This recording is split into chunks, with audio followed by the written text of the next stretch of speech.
مراد کرنا مراد کرنا نشینت بجائے تو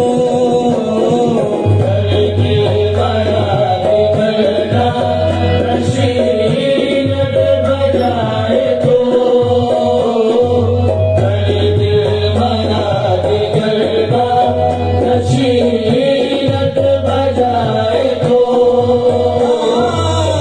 ہنستے وہ تیر عشق پایا انہیں من بڑے ہنستے وہ تیر عشق پایا انہیں من بڑے عشق پایا انہیں من بڑے عشق پایا انہیں من بڑے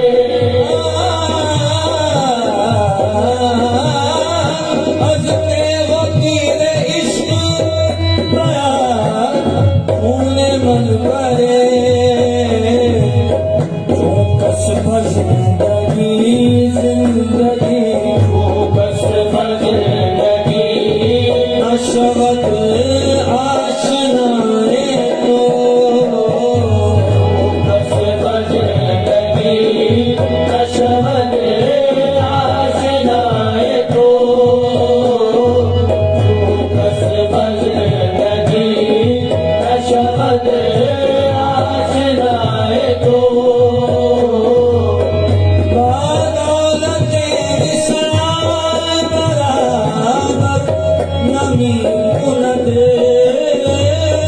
بدولت وصال برابر نمی کند بدولت وصال برابر نمی کند خسروی ملک خسروی ملک سلیمان گدائے تو خسروی ملک سلیمان گدائے تو الحمد للہ رب العالمین والعاقبۃ للمتقین والصلاة والسلام علی سیدنا و سید الانبیاء والمرسلین وعلی آلہ الطیبین الطاہرین واصحابہ الاکرمین واولیاء امتہ اجمعین، اما بعد۔ معزز و مکرم سامعین و ناظرین اکرام، اللہ رب العزت کا فضل و کرم اور احسان عظیم ہے کہ اللہ تعالیٰ ہمیں دین کی خدمت کا موقع عنایت فرمایا اور اولیاء اللہ کی تعلیمات کو عام کرنے کے لیے ہمیں یہ توفیق دی کہ ہم تھوڑی بہت اس میں کوشش کریں۔ دیار ہند میں جس عظیم خانوادے نے تبلیغ دین متین کا فریضہ انجام دیا، اسے دنیا خانوادہ چشتیہ بہشتیہ کے نام سے جانتی ہے۔ اولیاء چشت نے اپنی محبت کے انفاس سے لوگوں کو قریب کیا اور تاریک دلوں میں نور کو داخل کیا۔ خاندان چشت اہل بہشت کی تعلیمات اور اس کی ترویج میں حضور خواجہ دو جہاں معین بے کساں فخر کون و مکاں خواجہ معین الدین حسن غریب نواز اور آپ کے عظیم المرتبت جانشین خواجہ قطب الدین بختیار کاکی اور ان کے بعد ان کے مرید و خلیفہ حضرت بابا حضور گنج شکر رحمۃ اللہ علیہ نمایاں نام ہے۔ بابا فرید کے دو عظیم المرتبت خلفاء میں ایک مخدوم علاء الدین علی احمد صابر کلیری ہیں، جنہوں نے کلیر شریف کو اپنا مسکن بنایا اور روحانیت کی شمع کو وہاں روشن کیا۔ اور دوسرا نام زرزری بخش دلہا حضرت سلطان المشائخ صاحب جی سلطان جی حضرت سیدنا خواجہ نظام الدین اولیاء محبوب الہی کا ہے۔ علمی اعتبار سے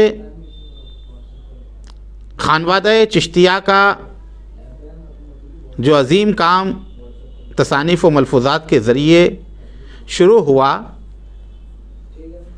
وہ حضرت نظام الدین اولیاء محبوب الہی کے خلفاء کے ذریعے۔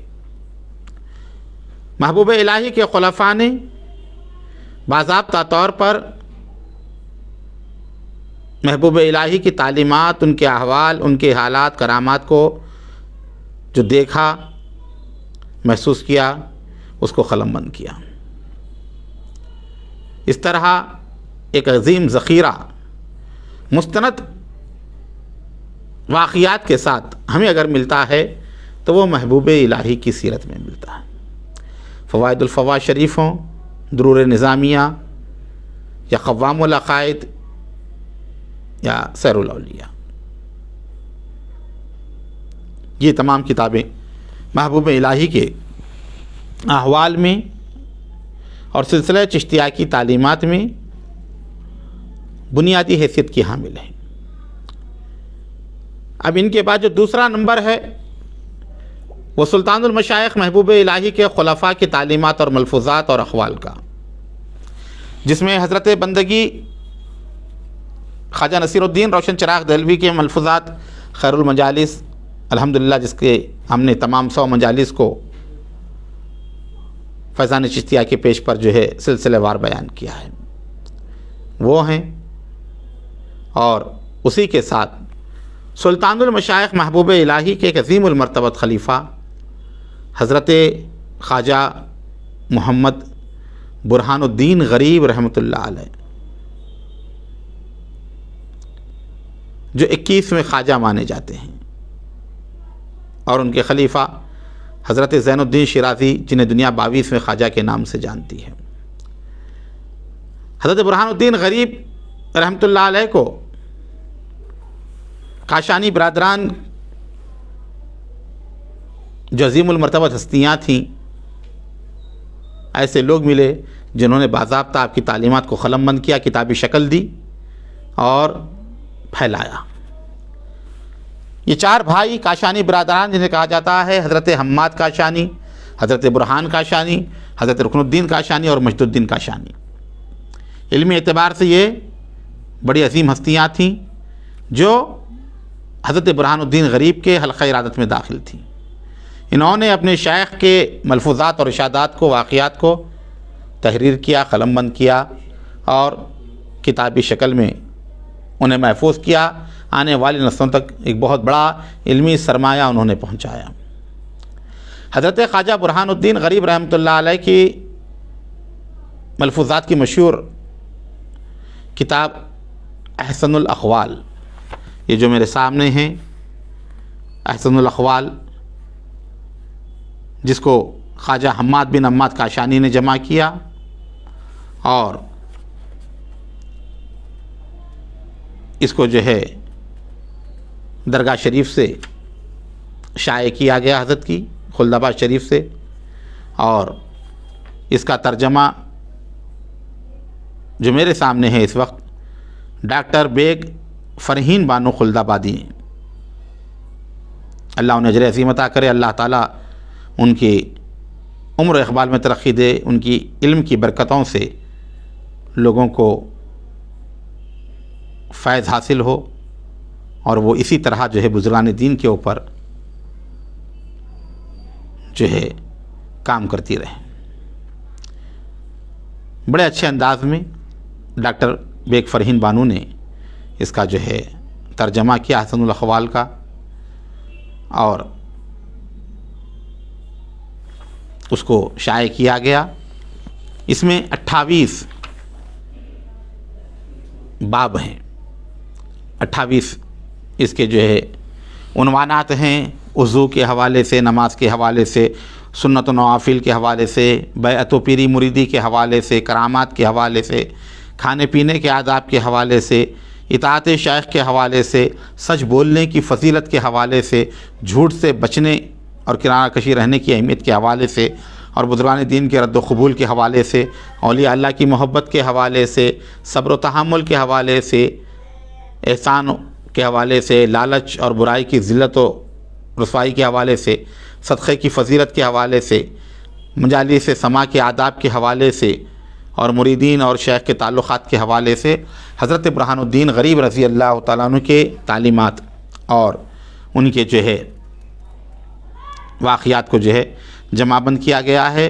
اور خصوصیت کے ساتھ حضرت برہان الدین غریب نے اپنے شیخ سلطان المشائخ، پناہ عالم عالم پناہی، نظام الدین اولیاء، محبوب الہی کے جو احوال دیکھے، کئی اس میں انہوں نے ان کو بیان کیا۔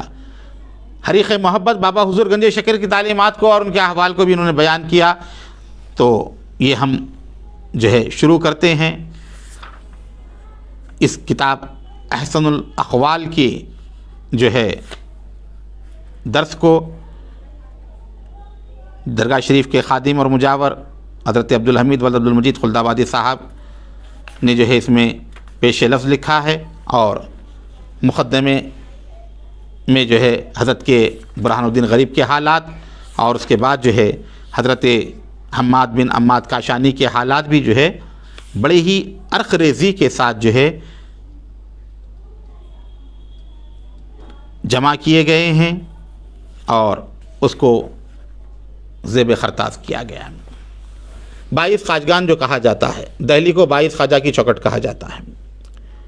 ایک تو روایت یہ ہے کہ دہلی میں بیک وقت 22 ایسے اکابر اولیاء اللہ موجود تھے جو مسند رشد و ہدایت پر فائز تھے۔ اس بنا پر دہلی کو 22 خواجہ کی چوکھٹ کہا جاتا ہے۔ ڈاکٹر ظہور حسین شاہ رحمۃ اللہ علیہ نے کتاب بھی لکھی 22 خواجہ دہلی کے، اس میں 22 مختلف سلسلے کے اولیاء اللہ کا جو ہے انہوں نے جو ہے تذکرہ کیا۔ لیکن جو مستند قول جو اس بارے میں مانا جاتا ہے 22 خواجہ سے مراد کیا ہے؟ خاندان چشت اہل بہشت میں جو صاحب ارشاد بزرگان دین ہوئے ہیں، تو اولیاء چشت میں یہ طریقہ کار رہا کہ وہ ہر بزرگ کے نام نامی اسم گرامی کے آگے لفظ خواجہ استعمال کرتے، جس کا معروف معنی سردار، پیشوا، رہبر، کئی معنی ہیں۔ تو اب یہاں پر شجرہ طیبہ سلسلہ عالیہ چشتیہ جو ہے، رسول گرامی وقار سرور عالم صلی اللہ علیہ وسلم، اس کے بعد مولا کائنات امیر المومنین والمومنات سیدنا علی ابن ابی طالب کرم اللہ تعالی وجہ الکریم، اس کے بعد خواجہ حسن بصری۔ لفظ حسن بصری کے ساتھ ہی جو ہے لفظ خواجہ استعمال شروع ہو جاتا ہے۔ تو حضور سے لے کر نظام الدین اولیاء تک 20 بزرگان دین ہوتے ہیں اس شجرے میں۔ تو 20واں نمبر حضرت نظام الدین اولیاء کا، 21واں نمبر نظام الدین اولیاء کے جو خلفاء ہیں، چاہے وہ برہان الدین غریب رحمۃ اللہ علیہ ہوں، چاہے وہ حضرت نصیر الدین چراغ دہلوی ہوں، چاہے وہ حضرت اخی عثمان سراج رحمۃ اللہ علیہ ہوں، یہ 21ویں نمبر پہ آتے ہیں۔ پھر اس کے بعد ان کے جو خلفاء ہیں، اب ادھر خلد آباد آئیں تو برہان الدین غریب رحمۃ اللہ علیہ کے خلیفہ زین الدین شیرازی یہ 22ویں نمبر پہ آتے ہیں، تو انہیں 22ویں خواجہ کہا جاتا ہے۔ یا دکن کی سرزمین پر ادھر آئیں گلبرگہ شریف، نصیر الدین چراغ دہلوی رحمۃ اللہ علیہ کے نامور خلیفہ حضرت بندگی مخدوم بندہ نواز گیسو دراز یہ شجرے میں 22ویں نمبر پہ آتے ہیں، تو انہیں بھی 22ویں خواجہ کہا جاتا ہے۔ اور رسول شریف کے موقع پر باضابطہ 22 کٹوریوں میں جو ہے تبرک رکھ کر جو ہے 22ویں خواجہ کی فاتحہ کی جاتی ہے الگ الگ۔ یا علاء الحق پنڈوی رحمۃ اللہ علیہ ہوں تو یہ 22ویں نمبر پہ آئیں گے۔ تو اس لحاظ سے مستند قول یہ ہے کہ شجرہ عالیہ میں جو بزرگ کا جس نمبر ہوتا ہے وہ اسی نمبر پہ خواجہ کے نام سے موسوم ہوتے ہیں۔ اب وہاں پر خلد آباد شریف میں وہ شجرہ رک گیا، وہاں پر 22ویں خواجہ کے بعد آگے نہیں چلا، دوسری جگہ وہ سلسلہ جو ہے آگے چلتا رہا۔ تو یہ 21ویں خواجہ حضرت برہان الدین غریب رحمۃ اللہ علیہ جو محبوب الہی کے جو ہے بڑے نامور خلفاء میں سے تھے. کئی واقعات آپ کے سیرت کے حوالے سے انشاءاللہ تعالی اختتام پر ہم باضابطہ جو ہے اس کی نشست رکھیں گے، اور ہم جو ہے ان حضرات کو بھی جو ہے اس پروگرام میں شامل کریں گے جو حضرت کی ملفوظات کے حوالے سے خدمت انجام دے رہے ہیں. انشاءاللہ تعالی کوشش کریں گے رابطہ پیدا کرنے کی، اور جو حضرات ان کتابوں کو شائع کر رہے ہیں اور ترجمہ کیے ہیں انشاءاللہ تعالی ان سے بھی جو ہے ہم اس پروگرام میں رابطہ کر کے آپ کے سامنے جو ہے ان کی سیرت کے حوالے سے جو ہے گفتگو کریں گے. اب ہم آتے ہیں پہلے باب کی طرف، اور اس میں بیان ہے اصحاب طریقت کا دستور عمل. جو طریقت والے ہیں ان کا دستور کیا ہے اور ان کا طریقہ کیا ہے، ان کی سنتیں کیا ہیں. خدمت شیخ، اب یہ جیسے طریقہ ہے خدمت شیخ، مجھ سے مراد شیخ طیب اللہ خبرہ بآحسن و طیب، یعنی حضرت خواجہ برہان الدین غریب رحمۃ اللہ علیہ نے فرمایا. یہاں سے شروع ہو رہی ہے کتاب. حضرت برہان الدین غریب نے فرمایا مرید جب تک پیر کے پاس بیٹھا رہے کوئی درود وظیفہ نہ پڑھے. پہلی چیز بیان کر رہے ہیں، پیر کے سامنے جب بیٹھا ہوا ہے پڑھ لیتے نہیں بیٹھنا، اس لیے کہ پیر کے مشاہدے سے بڑھ کر اس کے لیے کوئی شغل اور مشغلہ نہیں. مرید کے لیے یہ بات اصحاب طریقت کی ہے، ارباب طریقت کی ہے. دوسرے حضرات اس کو اپنے اوپر قیاس کر کے جو ہے نکتہ چینی نہ کریں. مخاطب کون ہے اس میں؟ یہ انہی کے لیے ہے. دوسروں کو حق نہیں بنتا کہ اس کے اندر جو ہے کسی قسم کی چھیمگوئیاں کریں. تو یہاں مرید کے لیے ذکر ہو رہا ہے، پیری مریدی کی بات ہے، یہ اصحاب طریقت کی بات ہے. یہ ان لوگوں کے لیے نہیں ہے جو اس سے اختلاف رکھتے ہیں، یہ ان لوگوں کے لیے نہیں ہے جو اس کو نہیں مانتے، بیت و ارادت کو نہیں مانتے، پیری مریدی کو نہیں مانتے، اولیاء اللہ کے آستانوں کی حاضری کو نہیں مانتے، نظر و نیاز کا انکار کرتے ہیں، اولیاء اللہ کی تصرفات کے قائل نہیں ہیں. صوفی ازم سے 100% جو اختلاف رکھتے ہیں ان کے لیے تو کوئی ہے ہی نہیں اس میں. یہ تو صرف انہی کے لیے ہے خاص جو اصحاب طریقت ہیں، جو پیری مریدی سے وابستہ ہیں، اہل تصوف ہیں. یہ ذکر ان کے لیے فرمایا مرید جب تک کہ پیر کے پاس بیٹھے تو کوئی ورد وظیفہ نہ پڑھے، اس لیے کہ پیر کے مشاہدے سے بڑھ کر اس کے لیے کوئی شغل نہیں. خواجہ مبارک غزنوی دامہ وراؤ نے عرض کیا کہ یہ ادب اور تعظیم صرف پیر کے لیے ہونی چاہیے. حضرت برہان الدین غریب رحمۃ اللہ علیہ نے فرمایا کہ ہاں، اور جس کسی سے نعمت پانے کی توقع ہو اس کے ساتھ بھی اس ادب کا لحاظ رکھیں. پیر کے ساتھ تو رہے گا ادب، لیکن جس سے کچھ نعمت ملنے والی ہے اس بزرگ کے ساتھ بھی ایسا ہی ادب رکھے. حضرت برہان الدین غریب فرماتے ہیں کہ درویشوں کے پاس پھول بندے ہوئے یا گلدستے ہو تو پھول پر جو گھاس بندی ہوئی ہو اس کو علیحدہ کر کے لائیں، اس لیے کہ مشائخ حق تعالیٰ کے دروازے پر امیدوار بیٹھے ہیں. اللہ والے اللہ تعالیٰ کے دروازے پر ہیں، امیدوار کرم بیٹھے ہوئے ہیں، تاکہ رحمت کے دروازے ان پر کھلے رہیں. ان کے پاس بندے ہوئے پھول لانا مبارک اور نیک فعل نہیں. جیسے گلدستہ ہے آج کے بھی پیش کرتے ہیں اکثر مقامات پہ، تو بندے ہوئے پھول جو ہے لانا یہ مبارک فعل نہیں ہے مشائخ کے پاس. مناسب اس مقام کی ہے. حضرت برہان الدین غریب نے فرمایا جو شخص ہر روز سورہ علم نشرہ 78 مرتبہ پڑھے گا اللہ تعالیٰ اپنی رحمت کے دروازے اس پر کھول دے گا. سورہ علم نشرہ کی فضیلت ہے، 78 مرتبہ جو پڑھے گا اللہ اپنی رحمتوں کے دروازے اس کے اوپر کھول دے گا.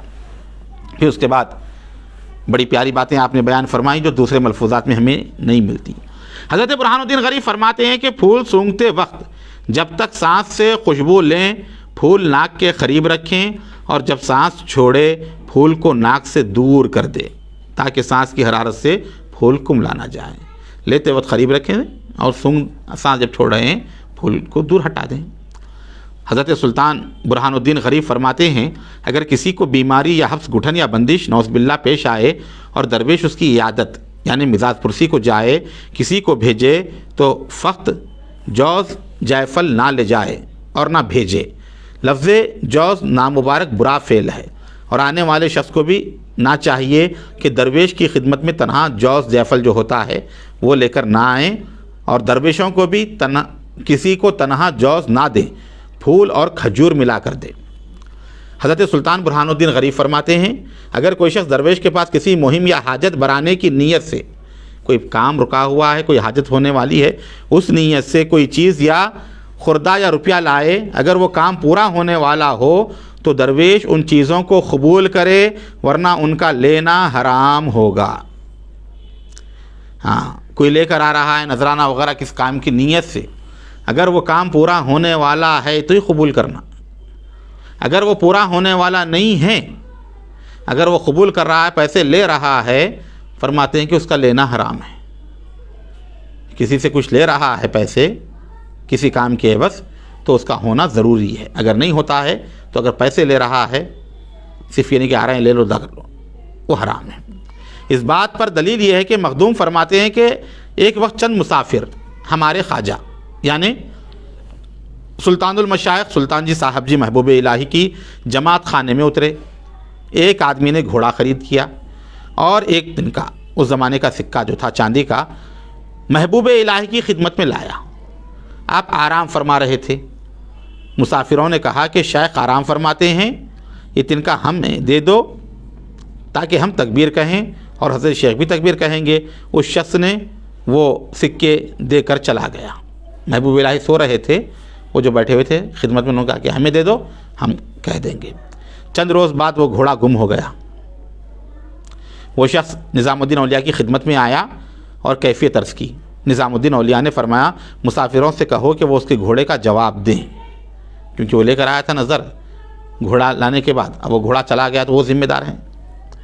مناسب اس کی خدمت شیخ نے فرمایا لوگ ایسا خیال نہ کرے کہ درویش کسی کی چیز ناحق کھاتے ہیں۔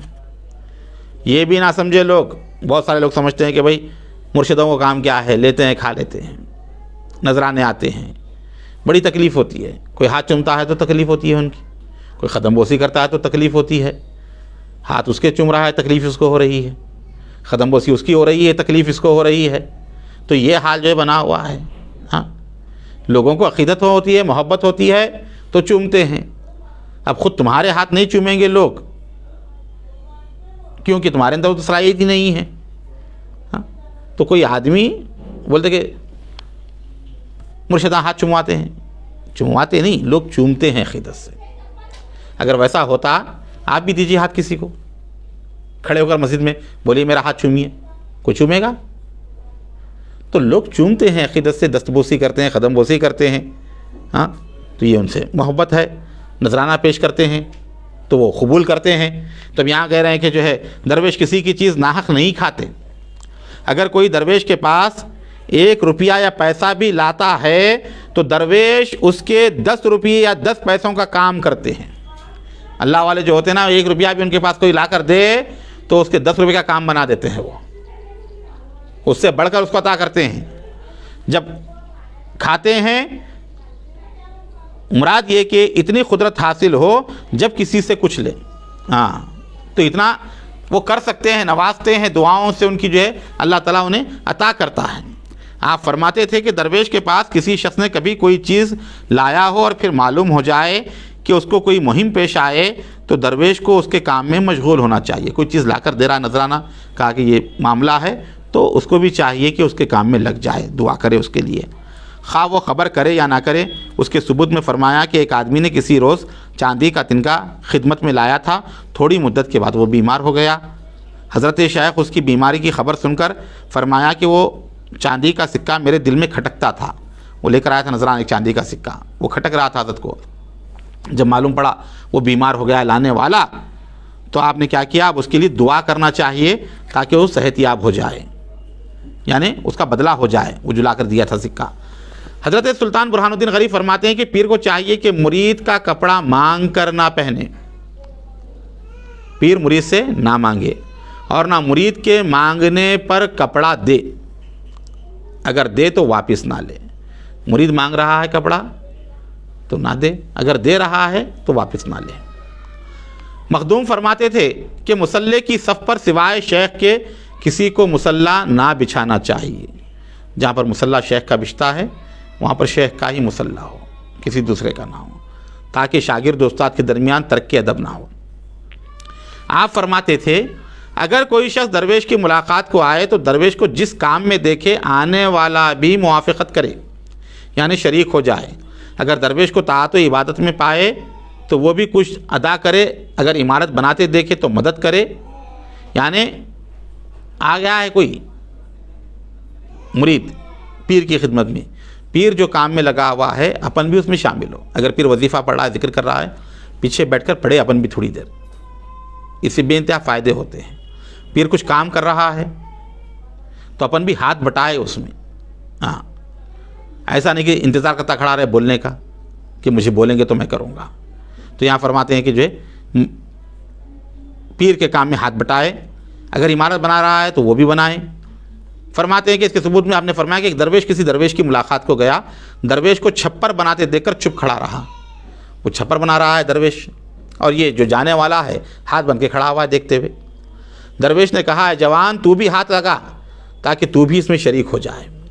حضرت غریب فرماتے تھے لنگر خانے میں مسافر 3 دن تک مہمان رہتے ہیں۔ جو لنگر خانہ ہوتا ہے خانقاہوں میں 3 دن تک مہمان ہیں۔ 3 دن بعد ان 3 کاموں میں سے کوئی ایک کام کرنا اس کو پڑتا ہے۔ کیا کام ہے وہ؟ لنگر کار اختیار کرے، یعنی صاحب لنگر کی اجازت سے لنگر کا کچھ کام ہو انجام دے، کھانا پکانا ہو، کھلانا ہو یا لانا ہو، یہ کام کرنا چاہیے خانقاہ میں آنے کے بعد۔ کار حق میں مشغول ہو یا خانقاہ میں جو ذکر و اذکار ہوتے ہیں اس میں بیٹھنا چاہیے، یا کام کرے خانقاہ میں لنگر خانے کا۔ کام کرنا ہاتھ سے نہیں ہوتا، طاقت نہیں ہے تو قوت نہیں ہے برتنہ اٹھانے کی، دغشے بگونے اٹھانے کی، دھونے کی، تو کیا کرے؟ ذکر کی جو مجلس ہوتی ہے اس ذکر کی مجلس میں بیٹھے، عبادت میں رہے، اور پھر تیسرے سفر کرے، چلا جائے۔ اگر یہ بھی نہیں ہوتا تو اس کو چاہیے چلا جائے، یا ذکر و اذکار کی مجلس میں بیٹھے یا انتظامات کرے۔ جتنے بھی خانقاہوں میں جو بھی جاتے ہیں مریدین، ہر ایک کو چاہیے خانقاہ کے جو کام ہیں، 2 ہی کام، ایک لنگر کا اہتمام ہوتا ہے، ایک ذکر و اذکار کا اہتمام ہوتا ہے۔ تو یہاں محفل میں بیٹھے، یعنی کام کرنے والے ہیں، جو طاقت والے ہیں، قوت والے حضرات ہیں، جو صلاحیت رکھتے ہیں کام کی، وہ تو کام کرنا چاہیے خانقاہ کے لنگر خانے میں، پکوان میں، کھلانے میں، پلانے میں، برتنے میں۔ وہ کرنے کی صلاحیت نہیں ہے تو کم سے کم آ کر بیٹھنا چاہیے، یہ 2 کاموں میں شریک ہو۔ اگر یہ 2 بھی نہیں ہو سکتے تو وہ رخصت ہو جانا، وہاں سے چلے جانا، سفر کرے چلا جائے۔ ان 3 کاموں کے سوا اگر کسی کام میں مشغول ہوگا، لنگر میں رہے گا، تو ایسا رہنا جائز نہ ہوگا۔ یہ 3 کاموں کے علاوہ اگر پھر لنگر میں رہ رہا ہے، لنگر خانے میں رہ رہا ہے، تو اس کے لیے ناجائز ہے۔ حضرت خواجہ برہان الدین غریب فرماتے ہیں جو کوئی لنگر میں ٹھہرے اس پر واجب ہے صاحب لنگر کے بے اجازت کہیں نہ جائے، یہاں تک کہ اگر پانی لینے حوض یا تالاب وغیرہ پر بھی جائے تو صاحب لنگر کی اجازت سے جائے، جو ٹھہرا ہوا ہے وہ پوچھ کر جائے وہاں۔ آپ فرماتے ہیں اگر درویش کسی کو گھڑا یا پیالہ یا چھاگل، چھوٹی سی مشک یا لوٹا دیتا ہے تو خالی نہ دے، پانی سے بھر کر دے، مراد عطائے فیضان ہے۔ شیخ فرماتے تھے درویش کو سونے یا چاندی کی انگوٹی یا چھلے کی قسم سے یا اس کے مانند چیزیں قبول نہ کرنا چاہیے۔ سونے چاندی کی انگوٹی، چھلے جو ہوتے ہیں بغیر نگینے کے جو انگوٹی ہوتی ہے اسے چھلا کہتے ہیں، وہ قبول نہ کرنا چاہیے۔ اس کا ثبوت یہ ہے کہ جس روز میرے بھائی برہان الدین کاشانی اور خواجہ مجد الدین کاشانی نے بیعت کیا، یہ خواجہ حماد کے بھائی جو تھے، وہ مرید ہوئے، سونے کی انگوٹیاں جو ہاتھ میں پہنی تھیں بطور شکرانہ شیخ کی خدمت میں پیش کی۔ شیخ نے واپس کر دیا، فرمایا انہیں فروخت کر کے شیخ نظام الدین اولیاء کی روح مبارک کے لیے خرچ کرو، یعنی اصال ثواب کو۔ درویش کو ایسی چیزیں قبول نہیں کرنی چاہیے۔ پھر اس کے بعد فرمایا درویش کو کسی کی امانت قبول نہیں کرنی چاہیے، کوئی امانت کے طور پر رکھا ہے تو وہ نہیں لینا، اور نہ ضمانت لینی چاہیے، کسی کا ضامن نہیں بننا، اور نہ کسی قبالِ سند پر گواہی لکھنی چاہیے، گواہ بھی نہیں بننا کسی معاملے میں۔ جو مریدین ہیں سلسلے میں لگے ہوئے ہیں وہ احتیاط کرنا، نہ کسی کی امانت رکھنا، اور نہ کسی کی ذمہ داری لینا، اور نہ کسی کی گواہ بننا۔ آپ فرماتے تھے اگر کوئی شخص درویش کے پاس سفارش کروانے کی نیت سے کوئی چیز لائے تو سفارش قبول کرے لیکن اس چیز کو نہ لے۔ کوئی لایا حضرت یہ کام کر دیجئے بول کے دے رہا ہے تو کام اگر ہوتا ہے تو کر دینا چاہیے، لیکن اس کی وہ چیز کو قبول نہ کرے، کیوں کہ وہ رشوت ہے، اس چیز کو قبول نہ کرے، کیونکہ درویش رشوت خور نہیں ہوتا، رشوت نہیں کھاتا درویش۔ اس کے ثبوت میں فرمایا کہ شیخ کے پڑوسی مولانا معیز الدین خطاط نے کچھ کپڑے محبوب الہی کی خدمت میں پیش کیے۔ محبوب الہی نے انوار باطن سے معلوم کر لیا کہ کیا بات ہے، پھر پوچھا کہ کیا بات ہے، کپڑے کس لیے لائے ہو؟ عرض کیا ایسے ہی لایا ہوں۔ فرمایا آخر کس نیت سے لائے ہو؟ فرمایا علاء الملک کے پاس فلاں بات کی سفارش کرنا چاہتا ہوں۔ حضرت غریب نے سفارش قبول فرمائی اور کپڑے واپس کر دیے۔ فرمایا درویش رشوت خور نہیں ہوتے، سفارش کرنے کے لیے کوئی چیز قبول کرنا یہ گویا رشوت میں سے ہے۔ اب اس کے بعد جو ہے ایک واقعہ انہوں نے بیان کیا کہ اگر کوئی کسی کے ساتھ نیکی کا معاملہ کرے تو کیا کرنا چاہیے۔ خواجہ قطب الدین بختیار کاکی رحمۃ اللہ علیہ کی مزار مبارک پر جو ہے ایک مجاور رہتے تھے، پڑھے لکھے نہیں تھے، زیادہ جانتے نہیں تھے۔ اب ظاہر بات ہے عام طور پہ مجاوروں کی حالت جیسی ہوتی ہے وہی کیفیت تھی، زیادہ پڑھے لکھے نہیں تھے، بیٹھے رہتے تھے۔ ایک شخص آتا تھا اور کچھ نہ کچھ نذرانہ وغیرہ دیتا تھا، اب انہیں دعا کرنے نہیں آتا تھا اس کے لیے، تو وہ کیا کیے مجاور صاحب، وہ سلطان المشائخ محبوب الہی کے پاس آئے، عرض کیا کہ حضور لوگ جو ہے ایک صاحب لا کر نذرانہ دیتے ہیں، مجھے کچھ بولنے نہیں آتا، دعا کرنے کے لیے نہیں آتا، میں کیا کروں؟ تو محبوب الہی نے فرمایا کہ جب تمہیں کوئی اس طرح کی خدمت کرے تو جزاک اللہ الخیر کہہ دینا چاہیے، اللہ آپ کو اس کا بدلہ دے۔ فرمایا یہ کہہ دینا اس کا کوئی حق تجھ پر نہ رہے گا، یعنی تم نے پورا اس کا لوٹا دیا، اس کا حق ادا کر دے، جزاک اللہ کہہ دینا۔ کوئی اگر کام اچھا کرے لا کر دے کچھ تو اس کو جزاک اللہ کہنے سے اس کا حق آپ نے اس کو واپس کر دیا، یہ پوری نیکی ہے۔ الغرض اور اسی طرح کے کئی واقعات جو ہے حضرت نے جو ہے اس میں قلم بند فرمائے ہیں۔ انشاءاللہ تعالیٰ یہ سلسلہ جو ہے چلتا رہے گا۔ اللہ تعالیٰ سے دعا ہے کہ اللہ تعالیٰ ہمیں عظیم المرتبت خواجگان چشت اہل بہشتی تعلیمات پر عمل کرنے کی توفیق عطا فرمائے۔ وصلی اللہ تعالیٰ علی خیر خلقہ سیدنا محمد وعلی آلہ واصحابہ اجمعین والحمد للہ رب العالمین۔